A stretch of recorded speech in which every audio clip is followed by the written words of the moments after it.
It's an epidemic in our society now, and it's disheartening. But something that I feel like I really want to drive home is getting people to understand just how serious this is. It breaks my heart for a person to ever think.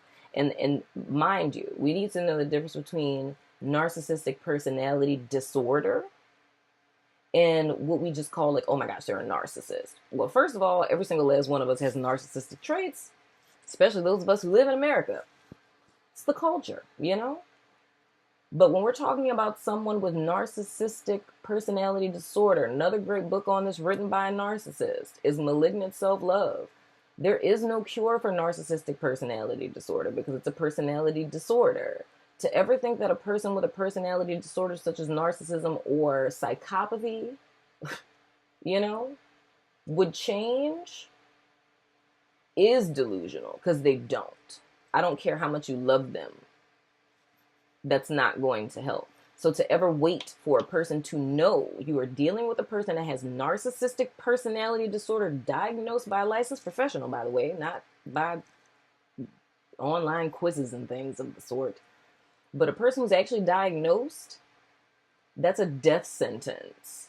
And I mean that. I'm so serious right now. That is literally a death sentence. To still be holding on to that, or even titillating yourself with the idea of this person coming back to your life, or even playing with the idea of allowing this person back into your life.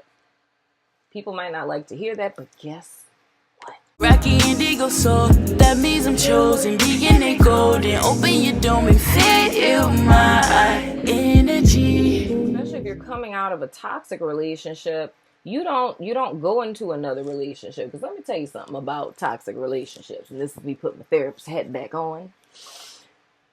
I always liken this to swimming with sharks. If you are in the ocean and a shark bites you, and you, by the grace of God, are able to get your thigh out of that shark's mouth, when you are swimming back to shore, you are bleeding and other sharks smell blood, you will draw other sharks. If you just left a narcissist and you meet somebody else like a month, a week, whatever, after you done left a narcissistic relationship, you ain't seen no damn therapist, ain't did no personal work, you ain't did nothing. You maybe cried for a little while, and then all of a sudden another person pops into your life. Congratulations, you met another narcissist, because it doesn't work like that.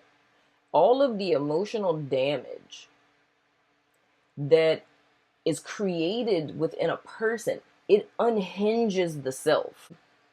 When it comes to narcissistic abuse, the damage that is done to a person's self-worth, value, your psyche, your self-perception, your perception of the world, after being with a narcissist, God forbid, for an extended period, it distorts the mindset in a very, very horrible way.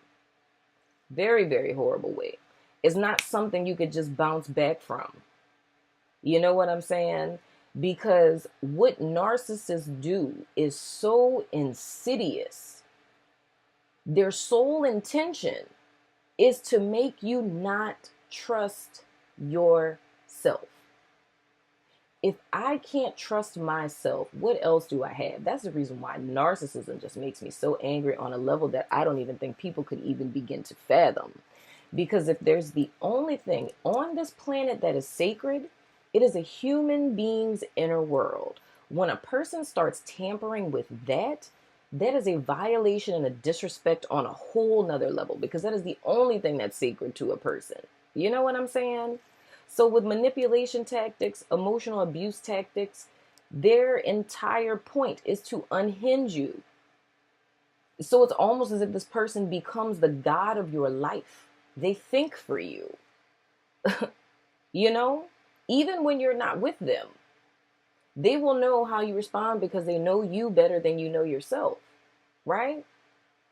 Now, there's healing in this, but I promise you wholeheartedly, and I'm not just saying this out of bias, and I'm saying it because I was in a narcissistic marriage myself, right? I'm a survivor of narcissistic abuse. Not just because I'm a therapist, but because we're eye-to-eye peer level with me being a survivor myself.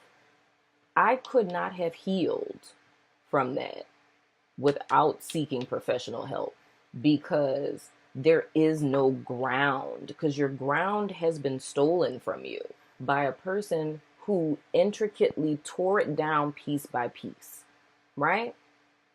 So the absolute last thing that a person needs to do coming out of a relationship of that caliber, God forbid if it was like a sociopath, which is way worse, is jump into another relationship, be considering another relationship, anything in that realm. Yourself needs healing. Yourself needs nurturing. Yourself needs ground, stability, foundation, tranquility, peace. You have to come back to self, right? There has to be a transformation within self, right?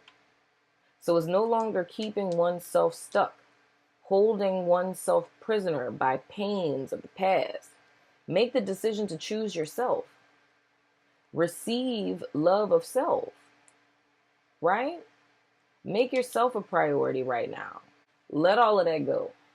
When I tell you from experience, and I'm going to tell you guys about the book that literally saved my life. I don't think I would have even gotten out of my marriage if it wouldn't have been for this book.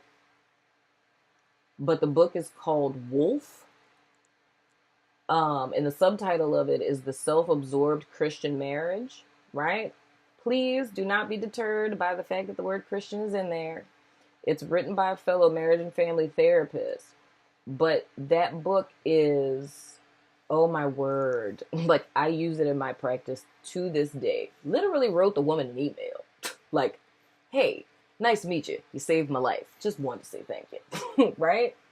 But that book is so well written, and it even gives you escape plans on how to successfully and safely escape a toxic or abusive situation. I found so much validation in those pages that every single page was highlighted, literally. Every single page from top to bottom, because I was like, oh my God, wow, that's me, you know?